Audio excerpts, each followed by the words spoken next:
আপনি আপনার ঘরের মধ্যে প্রবেশ করেন আর আপনি ভুলে যান যে আপনি কী কারণে ঘরের মধ্যে এসেছিলেন। আপনি আপনার বাইকের চাবি কোথায় রেখেছেন সেটাও আপনি ভুলে যান। আপনি মোবাইল বার করেন সময় দেখার জন্য, কিন্তু আপনি ইনস্টাগ্রাম অথবা ফেসবুক ওপেন করে সেখানে আপনি শর্ট ভিডিও দেখা শুরু করেন। আপনি হোয়াটসঅ্যাপ চেক করেন, হোয়াটসঅ্যাপের স্ট্যাটাস দেখেন, আর আপনি সময় দেখাটাই ভুলে যান। যদিও আপনিও আপনার জীবনের এই ছোট ছোট ডিসিশন নিতে গিয়ে কনফিউজ হয়ে পড়েছেন, আর সারাদিন আপনি অনেক বেশি ডাউন এবং লেজি ফিল করছেন, আর আপনি বুঝতে পারছেন না যে আপনার জীবনের সঙ্গে কি চলছে। আপনার সঙ্গে সবসময় একটি অজানা ভয় ঘুরে বেড়াচ্ছে। সবসময় আপনার মনে হচ্ছে কিছু তো আপনার সঙ্গে হচ্ছে যেটা আপনি বুঝতে পারছেন না। আপনি আপনার কোনো কাজে মনোযোগ দিতে পারছেন না। আপনি বেশিক্ষণ পর্যন্ত কোনো একটি কাজ করতে পারছেন না। আর যদি আপনার সঙ্গে এই সব কিছু হচ্ছে, তাহলে এই কন্ডিশনটাকে বোঝা আপনার জন্য খুবই গুরুত্বপূর্ণ।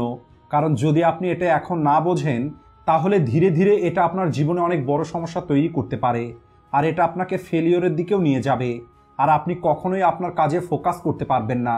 তো চলুন বোঝার চেষ্টা করি যে এমনটা আমাদের সঙ্গে কেন হয়। লো মোটিভেশন এবং মুড সুইংয়ের এই কন্ডিশনটাকে বিজ্ঞানের ভাষায় ব্রেন ফগ বলা হয়।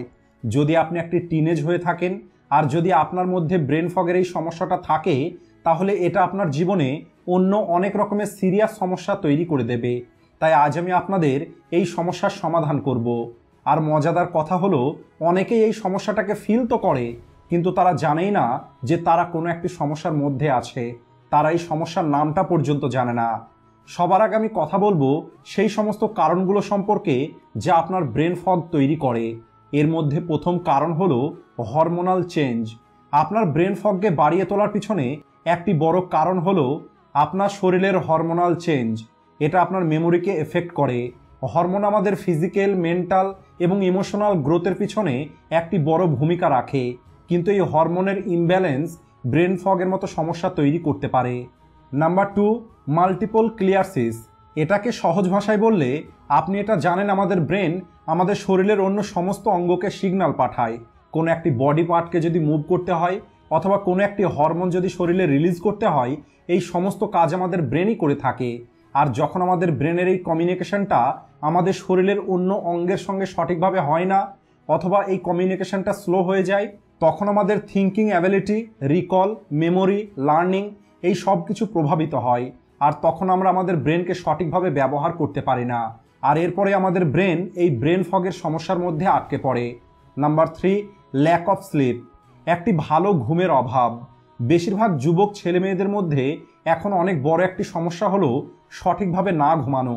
আর এই ঘুমের সমস্যার কারণে এটা আমাদের ব্রেনের ওপরে অনেক খারাপ প্রভাব ফেলে।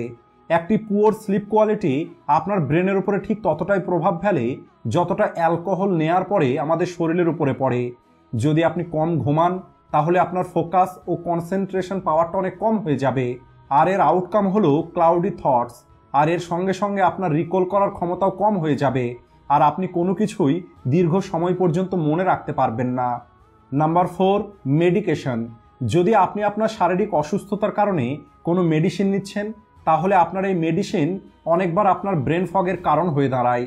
তাই যদি আপনার মনে হচ্ছে আপনি যে মেডিসিনটা নিচ্ছেন তার ফলে আপনার মেন্টাল ক্লিয়ারিটি কম হয়ে যাচ্ছে, আপনি সঠিকভাবে চিন্তা করতে পারছেন না, তাহলে আপনাকে ওই মেডিসিনটা পরিবর্তন করতে হবে। ব্রেন ফগের আর একটি বড় কারণ হলো নাম্বার 5, ইলেকট্রোম্যাগনেটিক রেডিয়েশন। আপনার মোবাইল, ল্যাপটপ, কম্পিউটার এমন সমস্ত রকমের ইলেকট্রনিক্স ডিভাইস থেকে যে রেডিয়েশন বার হয়, সেটা আপনার চোখে তো খারাপ প্রভাব ফেলেই, এর সঙ্গে এই রেডিয়েশন আমাদের ব্রেনের উপরেও অনেক বেশি প্রভাব ফেলে। বিশেষ করে রাত্রে ঘুমাতে যাওয়ার আগে মোবাইল ব্যবহার আপনার মেমোরির উপরে খুবই খারাপ প্রভাব ফেলে, আর এটা আপনার ব্রেন ফগ তৈরি করতে পারে। এই সমস্ত কারণ ছাড়াও মেন্টাল প্রবলেম যেমন depression, chronic stress, over thinking এই সব কিছু আপনার ব্রেন ফগের একটি কারণ হতে পারে। এছাড়া কেমিক্যাল সাবস্টেন্স, পলিউশন, টক্সিন আপনার ব্রেন ফগ ডেভেলপ করতে পারে।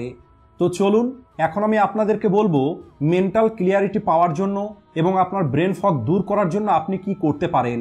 সবার প্রথম সমাধান হলো give your brain some task. যখন আপনি এই ব্রেন ফগের সমস্যার মধ্যে আটকে পড়বেন, তখন আপনি ধীরে ধীরে আপনার ব্রেনের ব্যবহারটা কম করে দেন। এমন পরিস্থিতিতে আপনাকে আপনার ব্রেনকে নতুন নতুন টাস্ক দেওয়া শুরু করতে হবে, এবং সেটাও একটি টাইম লিমিটের সঙ্গে। এর জন্য আপনি ক্রামেল অথবা পাজল গেম খেলতে পারেন। এখন আপনার স্ক্রিনে কিছু লেটার দেখতে পাচ্ছেন, এই লেটারগুলোকে রিঅ্যারেঞ্জ করে একটি মিনিংফুল ওয়ার্ড তৈরি করুন। এই রকমই ইন্টারেস্টিং কিছু টাস্ক আপনার ব্রেনকে যদি আপনি রেগুলার দিতে পারেন, তাহলে আপনার ব্রেন ধীরে ধীরে অ্যাক্টিভ হতে শুরু করবে আর ব্রেন ফগের সমস্যাটা ধীরে ধীরে কম হয়ে যাবে। দ্বিতীয় সমাধান হলো cut off your screen time. ঘুমাতে যাওয়ার আগে মোবাইল ব্যবহার করাটা একদমই বন্ধ করে দিন আর আপনার প্রতিদিনের স্ক্রিন টাইমটা ধীরে ধীরে কম করার চেষ্টা করুন। আর এই সময় আপনি নিজেকে অন্য কোনো প্রোডাক্টিভ কাজের মধ্যে ব্যস্ত রাখা শুরু করুন। আর যখন আপনি কোনো প্রোডাক্টিভ কাজে আপনার ব্রেনকে ব্যস্ত রাখা শুরু করবেন, তখন আপনার ব্রেনের ক্ষমতাটা বাড়তে শুরু করবে আর আপনার ব্রেন ফগের সমস্যাটা দূর হয়ে যাবে। Number 3, get enough sleep. যখন আপনি ঘুমানোর আগে মোবাইল ব্যবহারটা কম করবেন, তখন আপনি কিছু সময় পর এটা দেখতে পাবেন যে আপনার স্লিপ সাইকেলটা সঠিক হয়ে গেছে আর আপনি একটি প্রপার গুড কোয়ালিটির স্লিপ নিতে পারবেন। 7 থেকে 9 ঘন্টা পর্যন্ত ঘুমানো আপনার বডি এবং আপনার ব্রেনের জন্য খুবই গুরুত্বপূর্ণ আর এটা আপনার জন্য অনেক উপকারী। Number 4, brain exercise. যেমন আমাদের বডিকে ফিট রাখার জন্য ফিজিক্যাল এক্সারসাইজের প্রয়োজন হয়, একইভাবে আমাদের ব্রেনেরও এক্সারসাইজের প্রয়োজন। তাই যদি আপনি আপনার ব্রেন ফগের সমস্যা থেকে বেরিয়ে আসতে চান, তাহলে ব্রেন এক্সারসাইজ আপনার জন্য একটি ভালো উপায় হতে পারে। অনেক রকমের ব্রেন এক্সারসাইজ আছে আর সেই সমস্ত ব্রেন এক্সারসাইজ আপনি কিভাবে করবেন এই বিষয়ে আমাদের আগের একটি ভিডিও দেখতে পারেন। ভিডিওর লিঙ্ক আমি ডেসক্রিপশনে দিয়ে দেব। তো এই উপায়গুলোকে ব্যবহার করে আপনি আপনার ব্রেন ফগকে দূর করতে পারেন আর আপনার ব্রেনকে অ্যাক্টিভ এবং আপনার ফোকাস ও কনসেন্ট্রেশনকে বাড়িয়ে তুলতে পারেন। সবশেষে ভিডিওটি কাজের মনে হলে ভিডিওটিকে লাইক ও শেয়ার করতে ভুলবেন না। ভিডিওটি শেষ পর্যন্ত দেখার জন্য ধন্যবাদ।